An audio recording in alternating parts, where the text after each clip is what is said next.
Hello friends, ಇವತ್ತಿನ ಕಥೆಯಲ್ಲಿ ಏನಾಯಿತು ಅಂತ ನೋಡ್ಕೊಂಡು ಬರೋಣ ಬನ್ನಿ. ಕಾರಲ್ಲಿ ವಿಕ್ಕಿನ ಕೂರಿಸ್ಕೊಂಡು ವೈಷ್ಣವ್ ಲಕ್ಷ್ಮಿ ಡಾಕ್ಟರ್ ಹತ್ರ ಹೋಗ್ತಾ ಇರ್ತಾರೆ. ಹೇಗೆ ಶುರು ಮಾಡಲಿ ಏನು ಅಂತ ಹೇಳದೇ ಇದ್ರೆ ತಪ್ಪಾಗುತ್ತೆ, ಇದೊಳ್ಳೆ ಧರ್ಮಸಂಕಟ ಆಯ್ತಲ್ಲ ಅಂತ ಲಕ್ಷ್ಮಿ ಯೋಚನೆ ಮಾಡ್ತಾಳೆ. ಈ ಹಾಳಾದ ಟ್ರಾಫಿಕ್ ಬೇರೆ ಅಂತ ವೈಷ್ಣವ್ ಬೈತಾನೆ. ರೀ ಅದು ಅಂತಾಳೆ ಲಕ್ಷ್ಮಿ. ರೀ ಮಹಾಲಕ್ಷ್ಮಿ, ನನ್ನ ಟೆನ್ಷನ್ ನನಗೆ ನೋಡಿ, ಟ್ರಾಫಿಕ್ ಎಷ್ಟಿದೆ, ಹಿಂದಿನ ಸೀಟಿನಲ್ಲಿರೋದು ಗೆಸ್ಟ್ ಅಲ್ಲ, ನಾನು ಆಕ್ಸಿಡೆಂಟ್ ಮಾಡಿರೋ ಹುಡುಗ ಅಂತಾನೆ.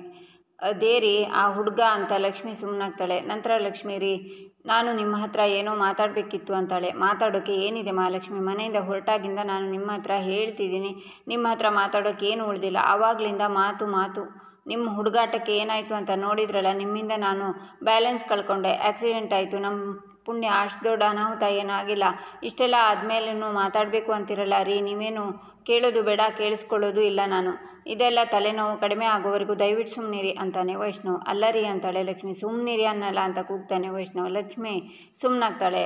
ಈಚೆ ಕಾವೇರಿ ಆಚೆ ಈಚೆ ತಿರುಗ್ತಾ ಸಾಮೂಹಿಕ ವಿವಾಹದಲ್ಲಿ ಏನಾಗ್ತಿದೆಯೋ ಏನೋ. ಬೇಡ ಅಂದರೂ ಬಗ್ಲಲ್ಲಿ ಬೆಕ್ಕನ್ನು ಇಟ್ಕೊಂಡು ಹೋದಂಗೆ ಇವನು ಲಕ್ಷ್ಮಿನ ಕರ್ಕೊಂಡು ಹೋಗಿದ್ದಾನೆ. ಆ ಲಕ್ಷ್ಮಿ ಅವಳು ಒಂಥರ ಬೆಕ್ ಥರನೇ. ಅವಳು ಬಂದ ಮೇಲೆ ನನ್ನ ಲೈಫಲ್ಲಿ ಒಳ್ಳೇದಾಗಿರೋದು ಅಷ್ಟರಲ್ಲೇ ಇದೆ. ಸುಪ್ರೀತಾ ಬೇರೆ ನನಗೆ ಈ ಕಾವೇರಿಗೆ ಟಾಂಟ್ ಮಾಡ್ತಾಳೆ. ಮೊನ್ನೆ ಅಷ್ಟೆಲ್ಲ ಹೆದರಿಸಿದ್ರು ಆದರೂ ಬುದ್ಧಿ ಬಂದಿಲ್ಲ ಅವಳಿಗೆ. ಇವಳು ಕಿಡಿ ಹಚ್ಚಿದ ತಕ್ಷಣ ಹೊತ್ಕೊಂಡು ಉರಿಯೋದಕ್ಕೆ ನಾನು ಸುಟ್ಟರೆ ಬೂದಿಯಾಗಿರೋ ಕಟ್ಟಿಗೆ ಅಲ್ಲ, ಸುಟ್ಟಷ್ಟು ಗಟ್ಟಿಯಾಗೋ ಇಟ್ಟಿಗೆ.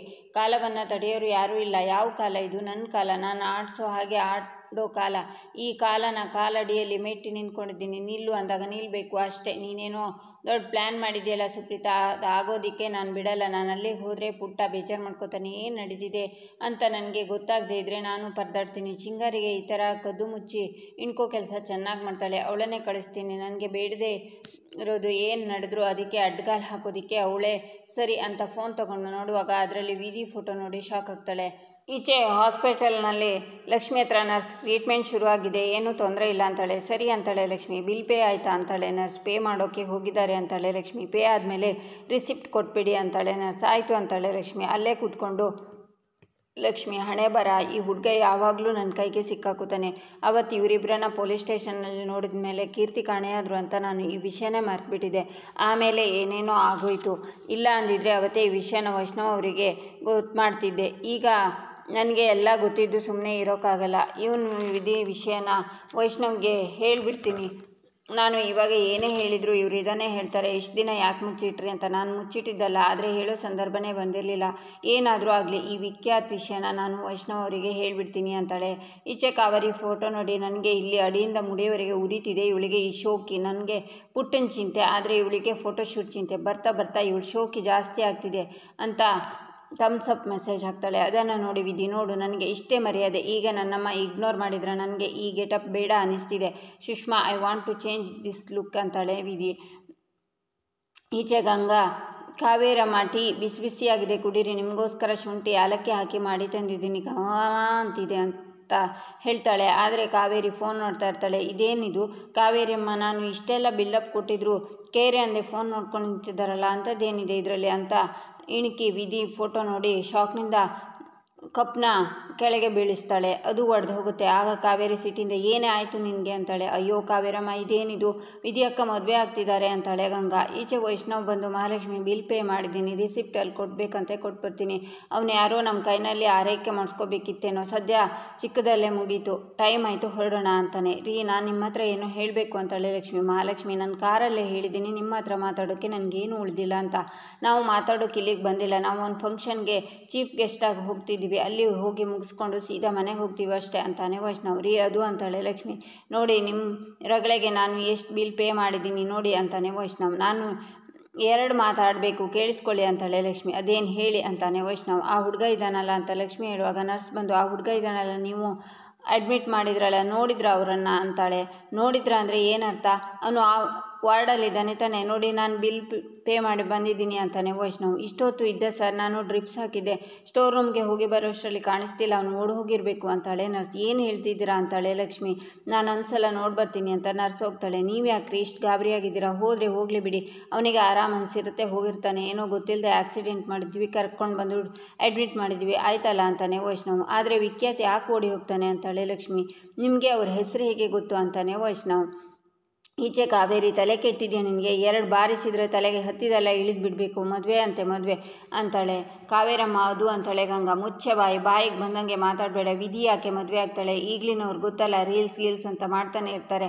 ಇವಳು ಫೋಟೋಶೂಟ್ ಮಾಡಿಸಿದಾಳಷ್ಟೇ ಅಂತಾಳೆ ಕಾವೇರಿ. ಅಯ್ಯೋ ಕಾವೇರಮ್ಮ, ವಿಧಿಯಕ್ಕನ ಬಗ್ಗೆ ನಿಮಗೆ ಗೊತ್ತಲ್ವಾ? ಅವರು ಈ ಥರ ಎಲ್ಲ ಫೋಟೋಶೂಟ್ ಮಾಡಿಸಲ್ಲ. ಅವ್ರು ಯಾವತ್ತಿದ್ರೂ 3 ಇಂಚ್ 6 ಇಂಚ್ ಬಟ್ಟೆ ಹಾಕ್ಕೊಂಡು ಟೊಯ್ ಅಂತ ಓಡಾಡ್ತಿರ್ತಾರೆ. ಅಂಥದ್ರಲ್ಲಿ ಅವ್ರ ಮೈ ತುಂಬ ಸೀರೆ ಉಟ್ಕೊಂಡು ಸುಮ್ಮನೆ ಈ ಥರ ಫೋಟೋ ಎಲ್ಲ ತೆಗೆಸ್ಕೊಂತಾರೆ ಅಂತಾಳೆ ಗಂಗಾ. ನನ್ನ ಮಗಳ ಬಗ್ಗೆ ನನಗಿಂತ ಚೆನ್ನಾಗಿ ನಿನಗೆ ಗೊತ್ತಾ ಅಂತಾಳೆ ಕಾವೇರಿ. ಇಲ್ಲ ಕಾವೇರಮ್ಮ, ಆದರೆ ಇಂಥ ವಿಚಾರದಲ್ಲಿ ವಿಧಿಯಕ್ಕ ಹಿಂಗೆ ಯೋಚನೆ ಮಾಡ್ತಾರೆ ಅಂತಾಳೆ ಗಂಗಾ. ಅವಳು ನನ್ನ ಮಗಳು, ಏನು ಯೋಚನೆ ಮಾಡ್ತಾಳೆ, ಹೇಗೆ ಯೋಚನೆ ಮಾಡ್ತಾಳೆ ಅಂತ ನನಗೆ ಗೊತ್ತು. ನಾನು ಇಲ್ಲಿ ತಲೆ ಕೆಡಿಸ್ಕೊಂಡು ಕೂತಿದ್ದೀನಿ. ನೀನು ಒಗ್ಗರಣೆ ಹಾಕೋಕೆ ಬರಬೇಡ. ತಂದಿದ್ದ ಟೀನ ಹಾಳು ಮಾಡಿದೆಯಲ್ಲ, ಹೋಗು ಬೇರೆ ಟೀ ಮಾಡ್ಕೊಂಡು ಬಾ ಹೋಗು ಅಂತಾಳೆ ಕಾವೇರಿ. ಆದರೂ ನೀವು ಹುಷಾರಾಗಿರಬೇಕು. ಒಂದ್ಸಲ ವಿಧಿಯಕ್ಕಂಗೆ ಫೋನ್ ಮಾಡಿ ಮಾತಾಡಿ, ಏನು ಹೇಳೋಕ್ಕಾಗಲ್ಲ, ಆದರೂ ಇದು ಪಕ್ಕಾ ಮದುವೆಗೆ ಟಪ್ಪೆ ಅಂತಾಳೆ ಗಂಗಾ. ಸುಮ್ಮನೆ ಹೋಗೇ ಚಿಂಗಾರಿ ಅಂತ ಹೇಳೋಕೆ ಹೋಗಿ ಕಾವೇರಿ ಗಂಗಾ ಅಂತಾಳೆ. ಈಚೆ ವೈಷ್ಣವ್, ಮಹಾಲಕ್ಷ್ಮಿ ನಿಮ್ಮನ್ನೇ ಕೇಳ್ತಿರೋದು. ಆ ಹುಡುಗ ನಿಮಗೆ ಹೇಗೆ ಗೊತ್ತು ಅಂತಾನೆ. ನಾನು ಅದನ್ನೇ ಹೇಳೋದಕ್ಕೆ ಪ್ರಯತ್ನ ಪಡ್ತಿದ್ದೆ ಅಂತಾಳೆ ಲಕ್ಷ್ಮಿ. ಪೀಠಿಕೆ ಎಲ್ಲ ಬೇಡ, ಅವ್ರ ಹೆಸರು ಹೆಂಗೆ ಗೊತ್ತು ಅಂತ ಹೇಳಿ ಅಂತಾನೆ ವೈಷ್ಣವ್ರಿ. ಅವತ್ತು ನಾವು ಬೆಟ್ಟಕ್ಕೆ ಹೋಗೋ ದಿನ ಅಂತ ನಡೆದಿರೋದನ್ನು ಹೇಳ್ತಾಳೆ.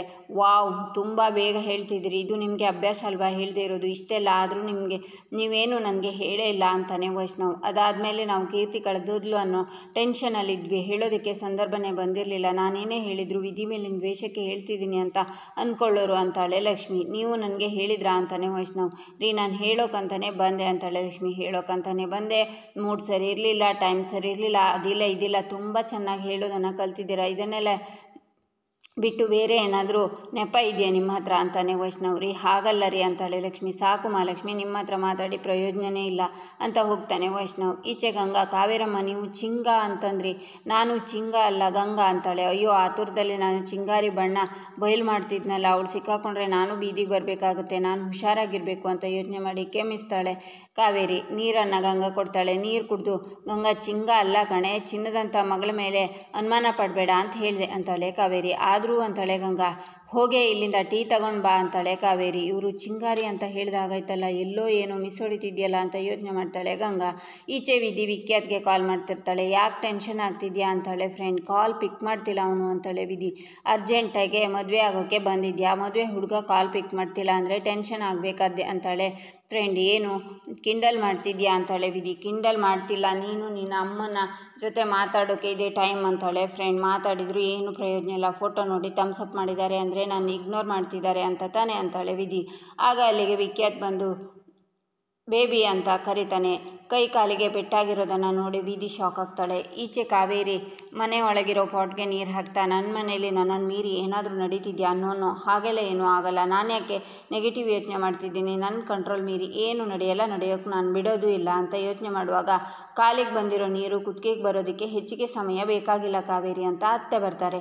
ನೀವೇ ಯಾಕೆ ಬಂದ್ರಿ, ಹೋಗಿ ಆ ಕಡೆ ಅಂತ ಕೂಗ್ತಾಳೆ ಕಾವೇರಿ. ನಿನ್ನ ಅಷ್ಟು ಸುಲಭವಾಗಿ ಬಿಟ್ಟು ಹೋಗಲ್ಲ ಅಂತ ಅವತ್ತೇ ಹೇಳಿದ್ನಲ್ಲ, ನಿನ್ನನ್ನು ಹೆದರಿಸೋಕೆ ಎಚ್ಚರಿಸೋಕೆ ನಾನು ಆಗಾಗ ಬರ್ತಾನೆ ಇರ್ತೀನಿ ಅಂತಾರೆ ಅತ್ತೆ.